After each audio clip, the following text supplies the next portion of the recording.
Assalamualaikum dan salam sejahtera. Kami dari Kumpulan Suria ingin membentangkan topik 7, pengaruh ICT ke atas kesepaduan nasional. Tanpa membuang masa, mari kita menyusuri topik ini bersama.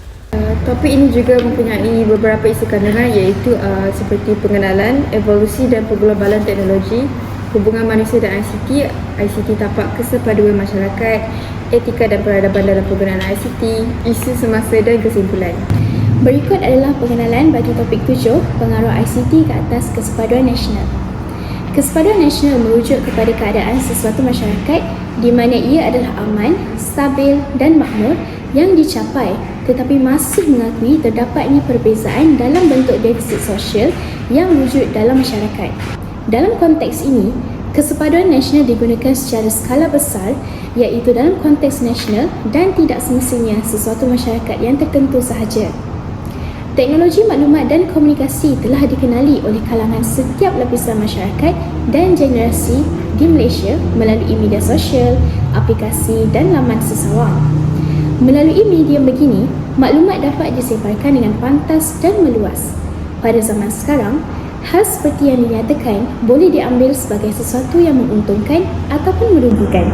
Evolusi dan pengglobalan teknologi. Maksud evolusi ialah perubahan yang berlaku dari satu keadaan ke keadaan yang lain dalam suatu objek atau subjek. Maksud pengglobalan pula, ianya dikatakan punca banyak gelora dan perubahan, mempunyai maksud kesan kolektif perubahan itu sendiri. Namun terdapat juga kesan positif dan negatif tentang evolusi dan pengglobalan teknologi ini. Kesan positif ianya ialah menghasilkan kerja yang lebih produktif dan sistematik. Hal ini kerana kita dapat peralatan canggih yang mencukupi. Contohnya, kanak-kanak yang berumur 12 tahun ke bawah sudah mempunyai telefon pintar yang tersendiri. Kedua, memudahkan perhubungan dan komunikasi. Sebagai misal, kita dapat menghubungi saudara mara dan rakan-rakan di luar negara dengan mudah.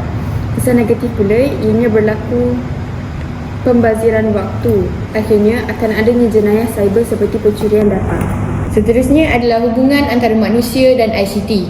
Yang pertama, ICT sering dilihat sebagai alat, iaitu alat mempercepat banyak urusan manusia, alat meringankan beban kerja, alat membantu komunikasi agar lebih efisien dan alat menghubungkan sesiapa sahaja walau di mana bila-bila masa sahaja. Seterusnya, ICT juga sering dilihat sebagai beban, iaitu beban kerja kepada yang tidak menguasai teknologi baharu, beban hidup kerana tuntutan kerja 24 jam, iaitu 7 hari seminggu.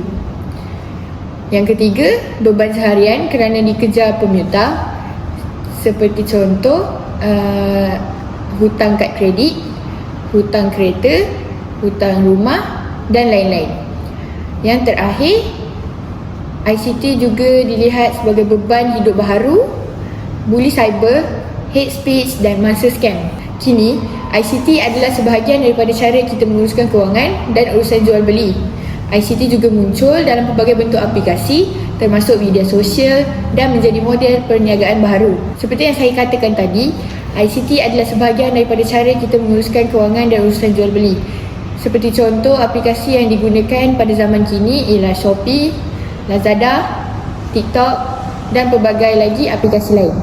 Tahukah anda terdapat faktor-faktor ICT tapak pengukuhan kesepaduan nasional? Ianya terbagi kepada 3 bahagian: politik, pendidikan dan agama. Dari segi politik pula, pemimpin menyampaikan maklumat dengan lebih jelas dan tepat. Paling utama, ianya dapat membantu dalam menyatu padukan masyarakat dalam media sosial. Dari segi pendidikan pula, ianya dapat mewujudkan persekitaran yang menyeronokkan, mampu menjana pembinaan daya kreativiti. Dari segi agama pula, dengan menyalurkan maklumat dan hebahan informasi tentang kepelbagaian agama di media sosial. Seperti yang kita tahu, etika dan peradaban menggunakan ICT sangat penting. Ianya terdapat 3 peraturan semasa menggunakan ICT. Peraturan pertama, ingat komunikasi semasa manusia. Pertama, tidak ketagihan. Kedua, memberi peluang untuk berkomunikasi dengan ahli keluarga atau kawan yang berada berjauhan, tidak mengira masa. Peraturan yang kedua, ikuti piawai kelakuan online seperti kehidupan sebenar. Kebebasan bersuara, contohnya kebebasan bercakap, berhimpun dan bersatuan. Terusnya, hormati orang lain.